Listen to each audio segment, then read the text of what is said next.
In the intensely competitive restaurant scene that is the BGC, one brand new restaurant stands out, and not just because it shows a lot of World Cup matches. This restaurant is now getting very famous for its world-class comfort food, some amazing fried chicken, some great ribs, and it's led by a top chef. His name, Ed Bugia. Let's meet him.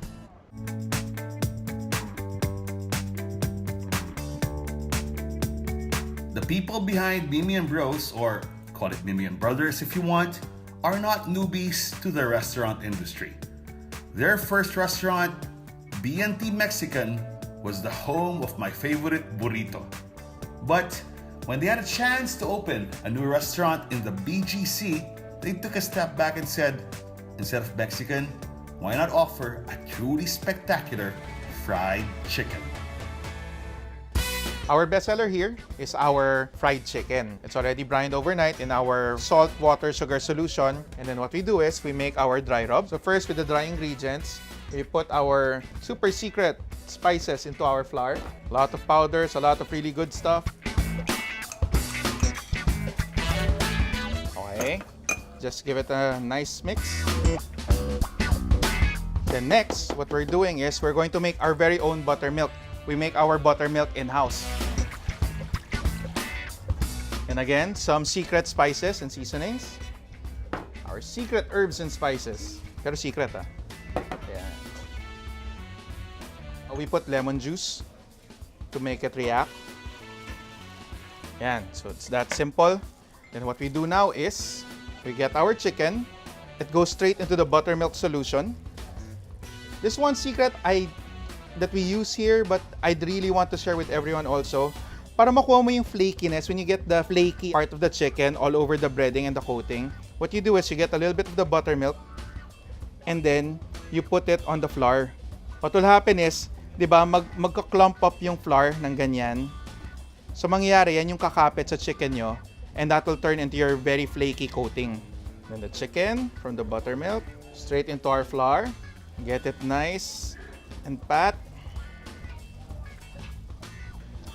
Then we deep fry our chicken. Some people just pan fry it. I mean, we like deep frying. We just have to pat a little bit of the excess batter para hindi naman siya na sobrahan, di ba? And then go straight into our fryer for 15 minutes. Okay. And that's it. Later, we will show you our finished product.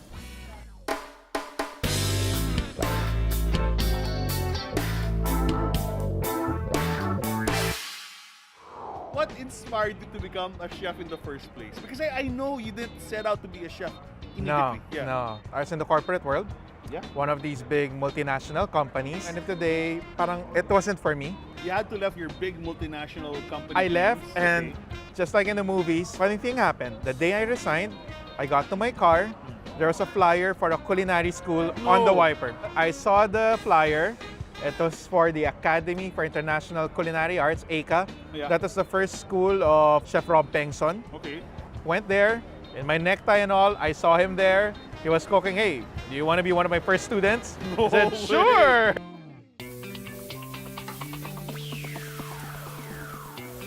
Chef Edward Bugia, back in college, took up philosophy. As such, many people thought he was either going to be a lawyer, or in Ed's case, he really felt that he was destined for the priesthood.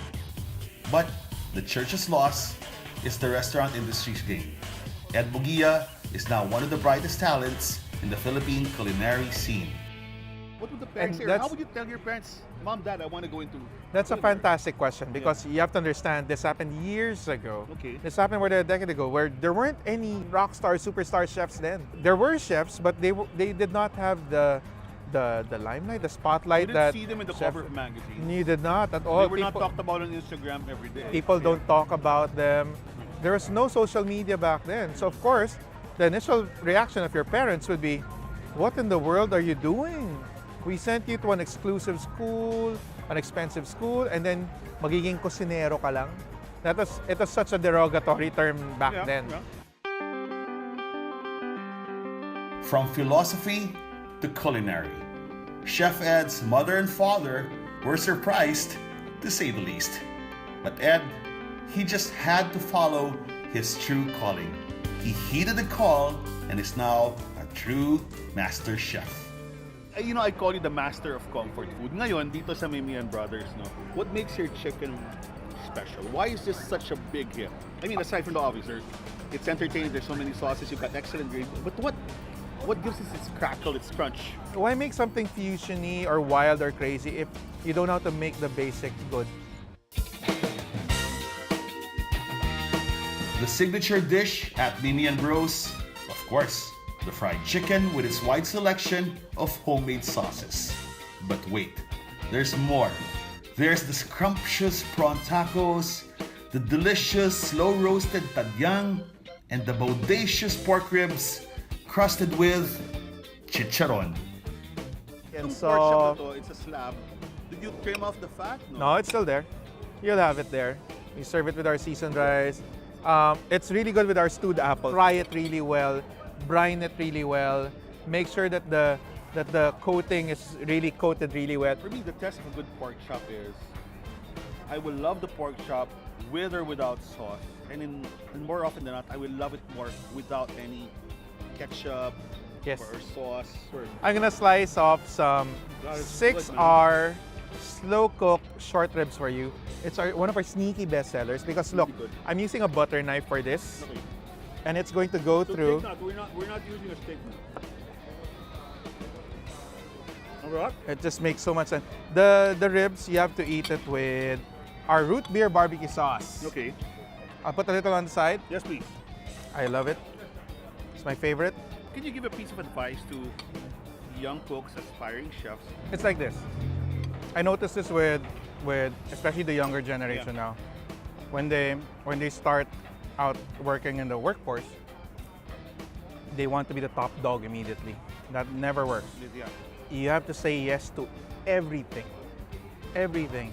You think I've gotten here now to where I am because I said no to a lot of things? I said yes to almost You just- everything. Yeah. Let's hear it once again from the chef who could have been a priest. The Gospel of Edward Bugia. In life, there will be many, many doors opened and opportunities presented. The best ones often are the most unexpected. So never say never. You'll never know what blessings